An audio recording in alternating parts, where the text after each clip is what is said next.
या प्रवेशाकरता पक्षप्रवेशाकरता उपस्थित राज्याचे माजी मुख्यमंत्री आणि खासदार अशोकराव चव्हाण साहेब, नंदुरबार जिल्ह्याचे पालकमंत्री आणि आदिवासी विभागाचे मंत्री माननीय विजयकुमार गावितजी, आमचे महामंत्री विजय चौधरीजी, उपस्थित आमचे सर्व पदाधिकारी, आज नंदुरबारमध्ये खास करून 15 वर्ष आमदार मंत्री आणि ज्यांना आदिवासी समाजामध्ये ज्यांनी आपलं संपूर्ण आयुष्य आणि काँग्रेस पक्षामध्ये सक्रिय सहभाग ज्यांचा होता आणि महाराष्ट्राचे नेते म्हणून, आदिवासी समाजाचे नेते म्हणून पद्माकर वडवीजी यांनी काम बघितलं, पण आज त्यांनी मोदीजींच्या विकसित भारताची संकल्पनेला, विकसित भारताची मोदीजींच्या गॅरंटीला साथ देण्याकरता भारतीय जनता पक्षामध्ये पक्षप्रवेश केला आहे. आणि हा पक्षप्रवेश करताना 100, 150, 200 पदाधिकारी या ठिकाणी आहेत, पण त्यांनी मला सांगितलं की एक 50,000 आदिवासी भागातील संपूर्ण जनतेचा आणि खास करून नंदुरबार धुळे जिल्ह्यातल्या जनतेचा, नागरिकांचा मोठा पक्षप्रवेश जे काँग्रेसमध्ये आहेत, लवकरच ते 15 दिवसामध्ये नंदुरबार धुळे जिल्ह्यामध्ये माननीय देवेंद्रजी, मी जेव्हा जाईल तेव्हा मोठा एक कार्यक्रम पुन्हा घेणार आहेत आणि मोठ्या प्रमाणावर काँग्रेसमधील लोक, काँग्रेसमधील पदाधिकारी पुन्हा भाजपमध्ये येतील आणि त्याकरता त्यांनी तशी योजना तयार केली आहे. सोबतच विनायकराव देशमुख हे काँग्रेसचे सरचिटणीस आहे प्रदेशाचे, नगर जिल्ह्यातले आहे, त्यांनी या ठिकाणी पक्षप्रवेश अशोकराव चव्हाणांच्या नेतृत्वात केला आहे.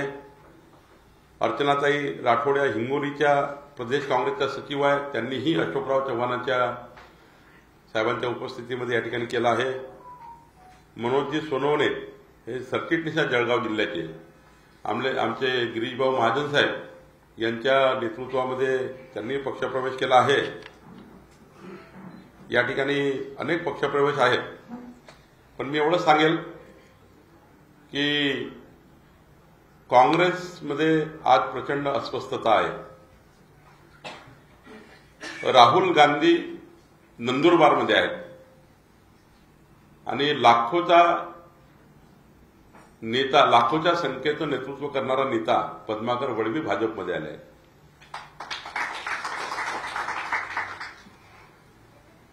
खरं तर जेव्हा जेव्हा राहुल गांधी महाराष्ट्रामध्ये येतात तेव्हा काँग्रेसमध्ये मोठी फूट पडतं, हे आपण बघितलं आहे. मागच्या वेळी खामगाव ते शेगाव प्रवास करताना अनेक काँग्रेसच्या नेत्यांनी पक्षप्रवेश राहुल गांधी असताना केला.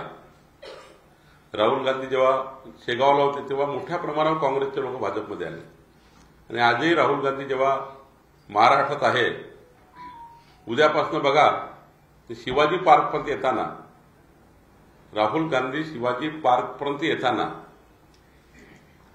या दिवसामध्ये तुम्हाला अनेक बूथवरचे, तालुक्यातले, जिल्ह्यातले, प्रदेशामधले काँग्रेसचे नेते हे भाजपमध्ये येतील. मोदीजींच्या गॅरंटी, मोदीजींच्या विकसित भारताचा संकल्पाला साथ देतील. कारण राहुल गांधी हे नेहमी महाराष्ट्रात आल्यावर 2 घटना नक्की करतात. ठरलाय त्यांचं, राहुल गांधीचं, एक स्वातंत्र्यवीर सावरकरांचा अपमान नक्की करतील, नेहमीच केला आहे. जेव्हा जेव्हा राहुल गांधी महाराष्ट्रात आले स्वातंत्र्यवीर सावरकरांचा अपमान त्यांनी केला आहे. आणि दुसरं, सातत्याने ओबीसी समाजाचा अपमान करणे, ज्या ज्या ठिकाणी जातात त्या ठिकाणी ओबीसी समाजाचा अपमान करतात आणि त्यामुळे मोठ्या प्रमाणावर अस्वस्थता निर्माण झाली. आदिवासी समाजाच्या कल्याणाकरता काँग्रेसने कधी काम केलं नाही. 65 वर्ष बघितलं असाल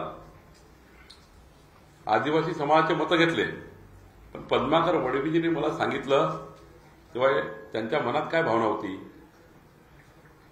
की माननीय प्रधानमंत्री मोदीजींनी आमच्या समाजातील शिक्षक आदिवासी एक आमच्या बहिणीला देशाचे राष्ट्रपती पदापर्यंत सन्मान या आदिवासी समाजाला दिला, म्हणून मी भारतीय जनता पार्टीमध्ये प्रवेश करतोय. आतापर्यंत कधी हा सन्मान कुणी दिला नाही, माननीय मोदीजींनी दिला. आमच्या आदिवासी समाजाच्या बहिणीला दिला, द्रौपदी मुर्मूजीला दिला. आणि म्हणून आदिवासी समाज हा मोदीजींच्या विकसित भारताच्या संकल्पनेला साथ देतोय. आपण बघितलं असाल मागासवर्गीय समाजाला नेहमीच काँग्रेस पार्टीने मागे टाकलं. स्वतः महामानव डॉक्टर बाबासाहेब आंबेडकराला भंडाऱ्यामध्ये लोकसभेतून हरवण्याचं काम काँग्रेस पार्टीने केलं. आणि म्हणून शेड्यूल कास्ट सुद्धा आमचा जो नागरिक आहे, जनता आहे, ही मोदींच्या मागे उभी आहे. आदिवासी समाज मोदींच्या मागे उभा आहे. तुम्हाला दिसेल पुढच्या काळामध्ये ओबीसी, आदिवासी, मराठा सर्व समाज या महाराष्ट्रातले हे मोदीजींना साथ देणार आहे. ओबीसी साथ देणार आहे, मराठा समाज साथ देणार आहे, सारे समाज साथ देणार आहे. आणि म्हणून आज पद्माकर वडवी यांचं, विनायकराव देशमुखांचं, अर्चना राठोडचं, मनोहरराव सोनवणेचं, हिरालाल बागुलजीचं, रोशन गावितजी आहे, गणेश पाटीलजी आहे, लखन पावराजी आहेत, अनिल मराठे, जगदीश पाडवी, या सर्वांचं भारतीय जनता पार्टीमध्ये मी स्वागत करतो. मला या ठिकाणी एक बाबीचा आनंद आहे की या सर्व जे पक्षप्रवेश झाले आहेत यांनी कुठलेही, म्हणजे आज बघा पद्माकर वडवी जेव्हा पक्षात आले किंवा विनायकराव आले, त्यांनी कुठलीही मागणी पक्षाकडे केली नाही. बोलताना काय म्हटलं, संघटनेची चांगली जबाबदारी आमच्याकडे द्या, आम्हाला भारतीय जनता पार्टीची संघटना मजबूत करायची आहे आणि मोदीजींच्या विकसित भारताच्या संकल्पाला साथ द्यायची आहे. मी पद्माकर वडवी यांचं मनापासून अभिनंदन करतो. पक्षामध्ये त्यांना एवढंच सांगेल की पक्षामध्ये त्यांचा मान सन्मान हा नेहमीच कायम राहील, एवढंच या ठिकाणी सांगतो. आणि खरं तर पुन्हा एकदा पुढच्या काळामध्ये काँग्रेस पार्टीमध्ये प्रचंड अस्वस्थता जी आहे आणि भाजपमध्ये येण्याकरता जी ओढ लागली आहे ती अशीच कायम राहणार आहे, हा विश्वास या ठिकाणी दर्शवतो. भाजपने येत्या काळात आपण जर बघितलं तर टार्गेट केले. आधी अशोक चव्हाण असतील, आता पद्माकर वडवी असतील, दोन्ही माजी मंत्री महाराष्ट्रातले मुख्यमंत्री. येत्या काळात आणखी कोणी माजी मंत्री तुमच्या संपर्कात आहेत का? मोदीजींच्या विकसित भारताच्या संकल्पाला साथ देण्याकरता, देवेंद्रजींच्या अष्टपैलू कर्तृत्वाच्या नेतृत्वाला साथ देण्याकरता पद्माकर वडवीजी आणि पुळई आमचा टार्गेट नाहीये. आम्ही कधी पद्माकर वडवी यांना फोन केला नाही. अशोकराव चव्हाण साहेबांनी तेच सांगितलं, विकसित भारताचा संकल्प, बलशाली भारताचा संकल्प, जगातली तिसरी आर्थिक महासत्ता, हा जो मोदीजींनी संकल्प केला आहे, हा जो प्रयत्न सुरू केला आहे, या प्रयत्नाला साथ द्यावी म्हणून यांनी पक्षप्रवेश केला आहे. आणि तुम्हाला पुढे दिसेल जसा मोदीजींचा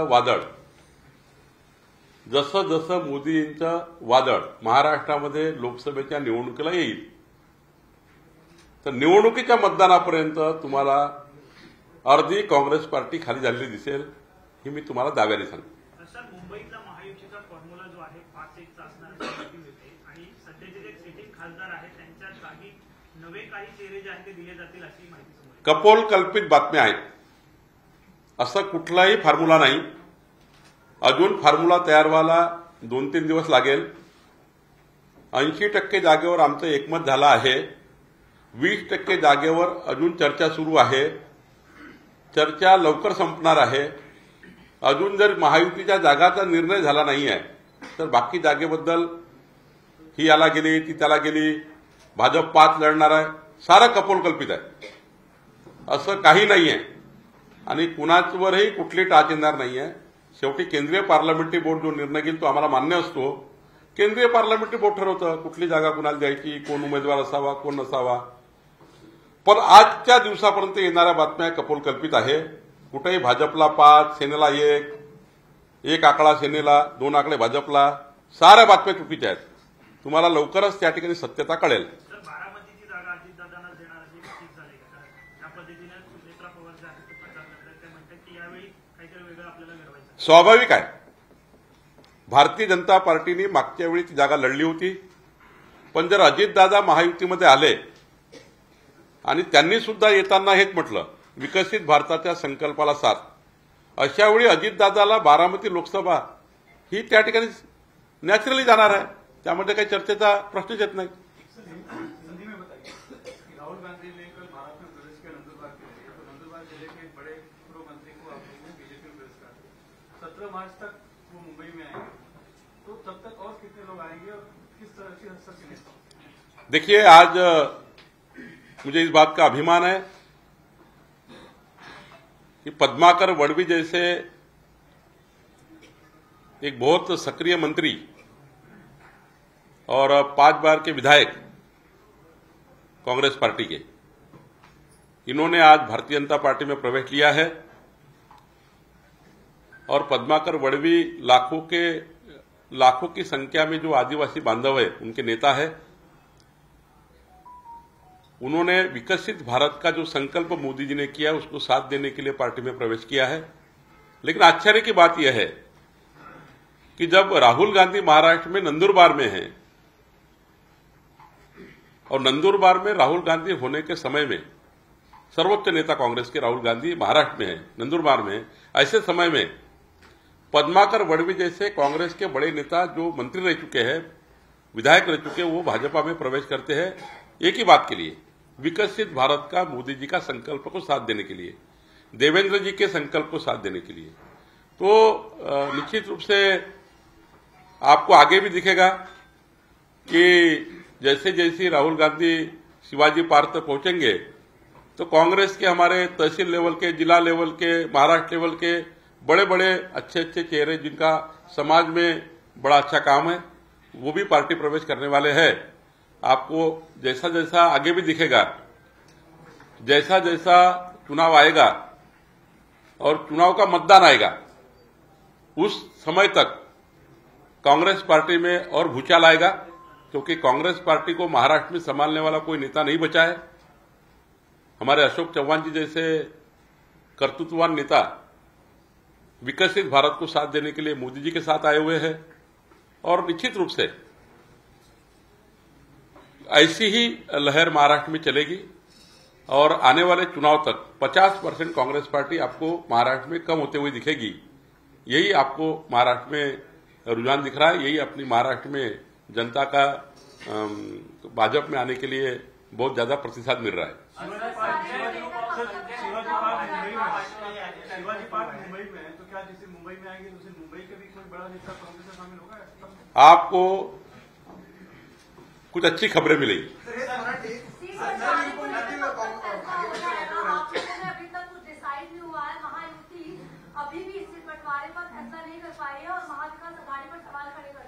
देखिए, हमारे सारे फैसले हो चुके हैं, 80% जगह पे फैसले हो चुके हैं और हमारे पे कोई कंपटीशन नहीं है, हमारे कोई खींचतान नहीं है. शिंदे जी जो स्थान है उनका प्रबल स्थान है, उनका भी अच्छी सीटें उनको मिलने वाली है, राष्ट्रवादी को भी अच्छी सीटें मिलने वाली है. उनको ये कभी लगेगा नहीं कि हमने भारतीय जनता पार्टी के महायुति में हमको कोई स्थान हमारा कम हो चुका है. जल्दी ही आपको अलायंस का सारा बंटवारा सामने आएगा और मुझे लगता है कि महायुति पूरी ताकत से इस महाराष्ट्र में 45+ करेगी. मोदी जी के नेतृत्व में लोगों ने निर्णय लिया है कि विकसित भारत को साथ देने के लिए, इसलिए आपको हमारी चिंता बिल्कुल मत करिए. चिंता महाविकास आघाड़ी को है, वो कैसे आगे जाएगी, क्योंकि उनकी पार्टी रोज टूट रही है. उद्धव जी के लोग एकनाथ शिंदे जी के पास जा रहे हैं, शरद पवार जी के लोग अजीत दादा के पास जा रहे हैं और कांग्रेस पार्टी तो आपको दिख रही कहाँ जा रही है, भाजपा में जा रही है. भाजपच्या वाटेवर आहे तशी आता चर्चा आहे आणि कालच त्याने अशोक चव्हाण साहेबांची देखील भेट घेतली अशी माहिती आहे. असं आहे, मी संजय निरुपम साहेबांच्या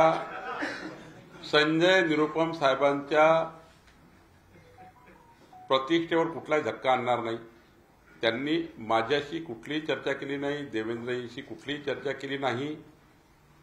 त्यांची प्रतिष्ठा आपण कुठल्याही पद्धतीने अशा पद्धतीने कमी करू शकत नाही.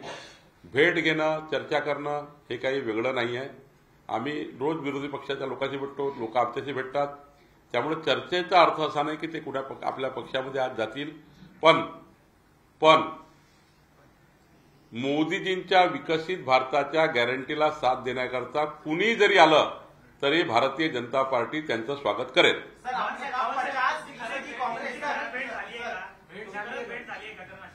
असं काँग्रेसमधले माझे संबंध जुनेच आहे, त्याच्यामुळे अनेक लोक भेटत राहतात. बाकी सांगितलंय बावनकुळे साहेबांनी तुम्हाला. 50% कांग्रेस जो है खाली हो जाएगी, आप कह रहे हैं चुनाव के आते आते 50% कांग्रेस खाली हो जाएगी. ठाकरे सेना ने कहा है कि आता ओरिजिनल भाजपा कुछ है. इस सवाल का आप जवाब दीजिए, क्या सच में ऐसी? देखिए, ओरिजिनल और जूनियर सीनियर राजनीति में कोई होता नहीं है. मैं इस बात को नहीं मानता हूं.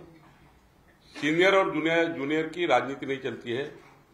राजनीति जो होती है प्रतिष्ठा के ऊपर होती है. राजनीति होती है वो व्यक्ति के ऊपर. हर व्यक्ति अपने पार्टी में स्ट्रांग होता है.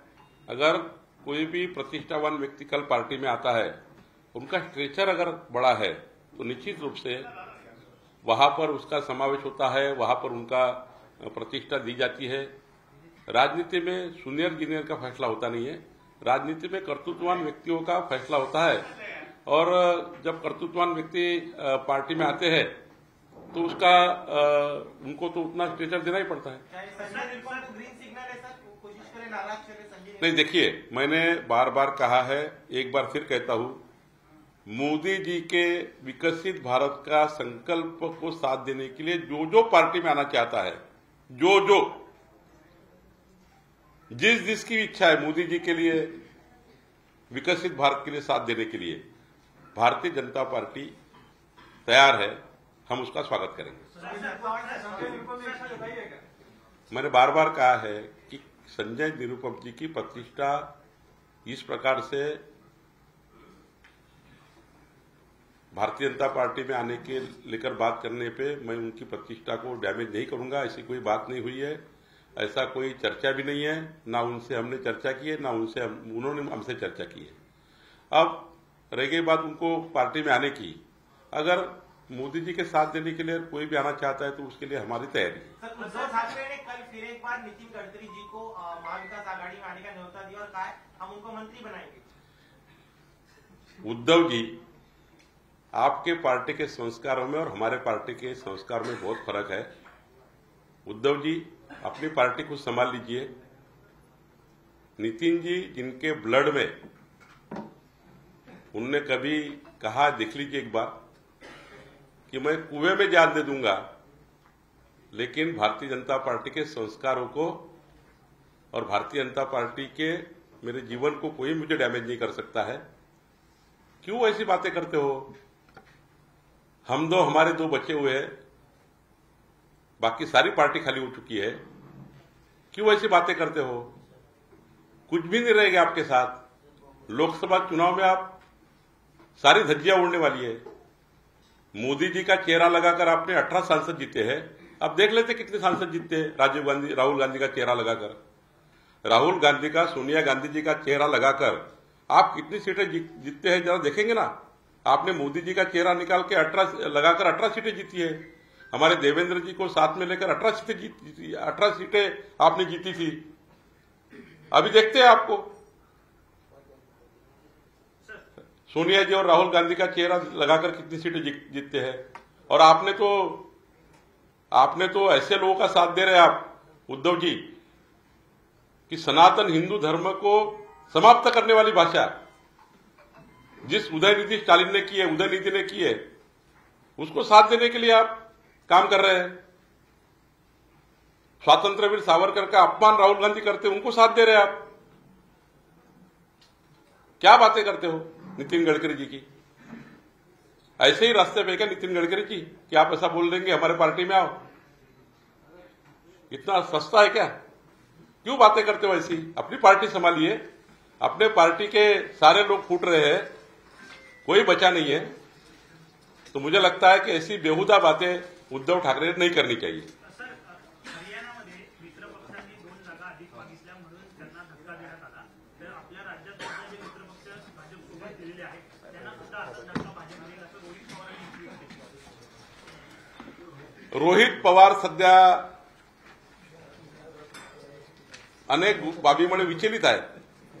आता मी काही बोलणं योग्य नाही आहे, गिरीश महाजनजी बोलतील. रोहित पवारजी यांनी जे काही ट्विट केलं आहे तर ते विचलित झाले आहे, त्याबद्दल आमचे लोक बोलतील.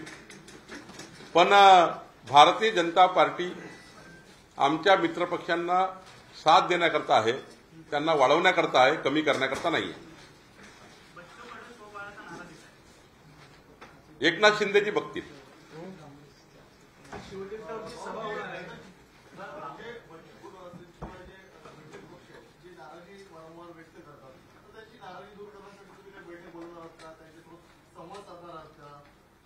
आम्ही घटक पक्षाची कुठलीही प्रतिष्ठा कमी केली नाही. घटक पक्षांना पुरेसं बळ दिलं आहे. जे आमच्यासोबत घटक पक्ष आहे त्यांना आम्ही आमचं पुरेसं बळ देतो आहे. एकनाथजी त्यांच्या घटक पक्षाला पुरेसं बळ देत आहे. आणि मी कालही सांगितलं, मला फार जास्तीचं नाही माहीत, पण अमरावती माझ्या नागपूर जवळ आहे. बच्चू कडूंच्या मतदारसंघ त्यांनी सांगितलेले कामं महाविकास आघाडीच्या काळामध्ये जेवढे झाले नाहीत तेवढे आता झालेले आहेत. महायुती बच्चू कडूच्या मागे प्रचंड ताकदीने उभी राहिली आहे. त्यांना संभ्रम वाटतो आहे, त्यांना काही त्याच्या ठिकाणी कन्फ्युजन होत आहे. एकनाथ शिंदेजी से बोलतील. बच्चू कडूजी हे महायुतीमध्ये एकनाथ शिंदेच्या ग्रुपमध्ये आहेत, त्यामुळे बच्चू कडूजी एकनाथ शिंदेशी बोलतील. आमच्या युतीमध्ये जे लोक आहेत भाजपच्या, त्यांना सांभाळणं आमची जबाबदारी आहे. आणि आम्ही दाव्याने सांगतो, आमच्यासोबत असलेल्या घटक पक्षांना देवेंद्रजींनी सांभाळून ठेवलेलं आहे. देवेंद्रजींनी कुठेही ते डिमॉरलाइज होतील असं कुठलंही त्या ठिकाणी एखादं, शेवटी महायुतीमध्ये प्रत्येकाचं विकासाचं काम असतं. देवेंद्रजी हे नेहमीच, शेवटी मागच्या वेळी बघा मुख्यमंत्री असताना देवेंद्रजी, महादेवराव जानकर हे मंत्री होते, सदाभाऊ खोत मंत्री होते. शेवटी घटक पक्षांना आमचं बहुमत असूनही, भाजप सेनेचं बहुमत असूनही त्या काळातही घटक पक्षांना योग्य स्थान दिलं. मोदीजींनी सुद्धा घटक पक्षाला योग्य स्थान दिलं बहुमत असूनही.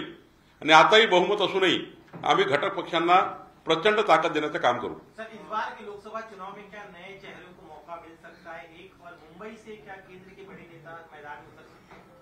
देखिए, पार्लियामेंट्री बोर्ड में अंतिम फैसला बाकी है. हमारा केंद्रीय पार्लियामेंट्री बोर्ड जो फैसला करेगा, जो भी उम्मीदवार देंगे, भारतीय जनता पार्टी पूरे ताकत से हमारी महायुति चुन के आएगी.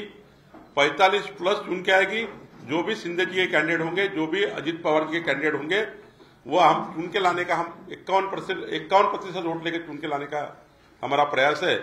और जो भी चेहरे आएंगे वो हमारे लिए स्वागतार्ह है.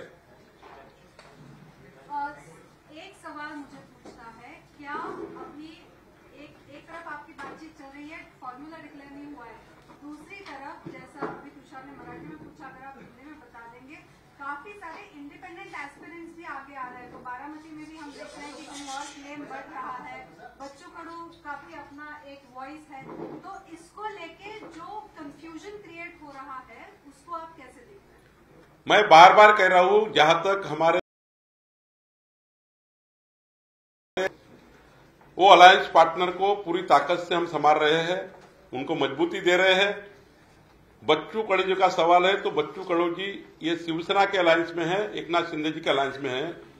और जहां तक मेरी समझ है, महाविकास आघाड़ी से अच्छा ताकत देने का काम महायुति में बच्चू कडू जी को हुआ है. विकास के बारे में, उनके मतदार संघ का विकास हो, उन्होंने जो अपंग के बारे में कुछ एजेंडा लाया था, अपंग दिव्यांग के कल्याण के लिए कुछ एजेंडा हो, सारे विषयों के ऊपर बच्चू कडू जी को न्याय देने का काम शायद महाविकास आघाड़ी के सरकार ने किया है. पूरी जानकारी मेरे पास नहीं है, लेकिन बच्चू कडू जी की कुछ समस्या है तो एकनाथ शिंदे जी सुलझाएंगे. जहां तक देवेंद्र जी का सवाल है, हमारा सवाल है, हमारे जो घटक पार्टी के लोग हैं, हमारे अलायंस पार्टनर है, पूरी ताकत से हमारे साथ है. आप देखिए, विनय कोरे जी ने कहा है, जो महायुति भाजपा कैंडिडेट देंगे हम पूरे साथ में रहेंगे. सदाभाऊ खोत जी ने कहा है, ऐसा कोई अलायंस पार्टनर नहीं जिन्होंने हमको क्रिटिसाइज किया है। बारामती की जहां तक बात है, विजय शिवतारे जी भी एकनाथ शिंदे जी के साथ है, वहां वो निश्चित रूप से समझाने का प्रयास करेंगे। मुझे लगता है कभी कभी कोई कंफ्यूजन के कारण कोई घटना हो जाती है, लेकिन जब बैठ जाते हैं, चर्चा हो जाती है तो समाधान हो जाता है। मुझे लगता है महायुति के कोई कैंडिडेट के खिलाफ महायुति का कोई नेता नहीं लड़ेगा, ऐसा मुझे लगता है।